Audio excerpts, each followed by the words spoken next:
Bonsoir, j'ai tout pouvoir ce soir pour remplacer le grand maître de la confrérie, Jean-Marie Audouin, qui était malheureusement absent là, ces jours-ci. Et il m'a conféré donc tout pouvoir pour introniser un nouveau membre. On va se tenir chaud. Et ce nouveau membre, c'est Gilles Bailly, que nombre d'entre vous connaissent déjà. Gilles a passé ses journées les yeux rivés sur la loupe binoculaire. C'est un exemple de symbole de la ténacité du chercheur. Vraiment, il fait l'admiration de tous. Et bien qu'il passe ses journées à chercher la petite bête, c'est quelqu'un de très sociable, que l'on côtoie à peu près tous les jours.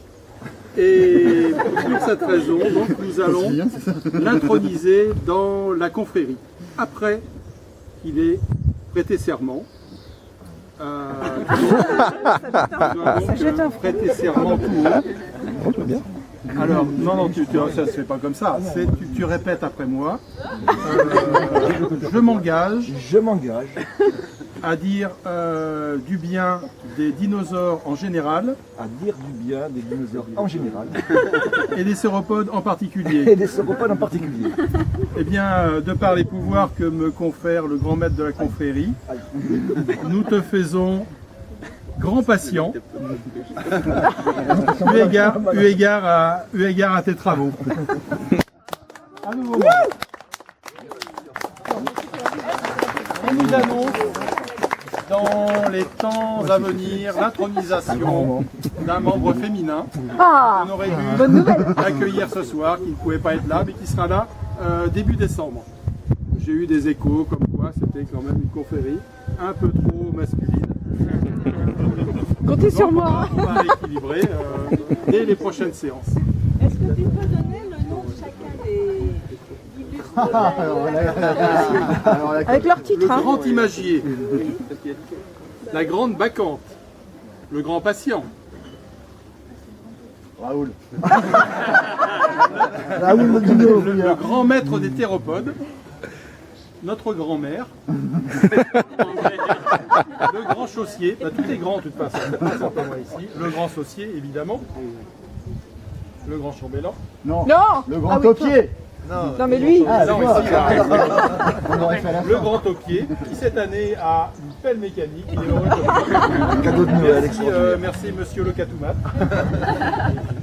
Et le maître du grand puzzle, le grand maître du grand puzzle, c'est lui qui nous recolle des petits morceaux.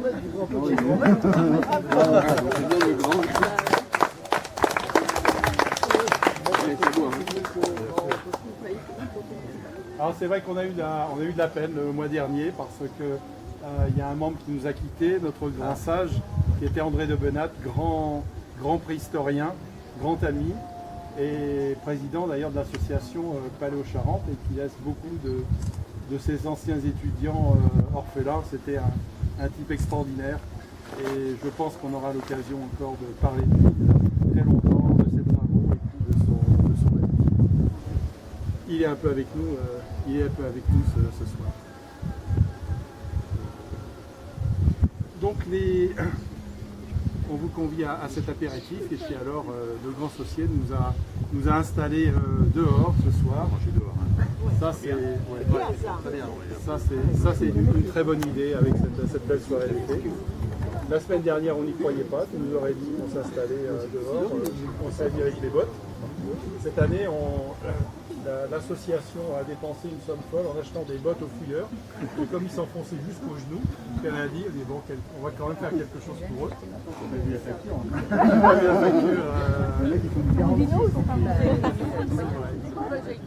Et donc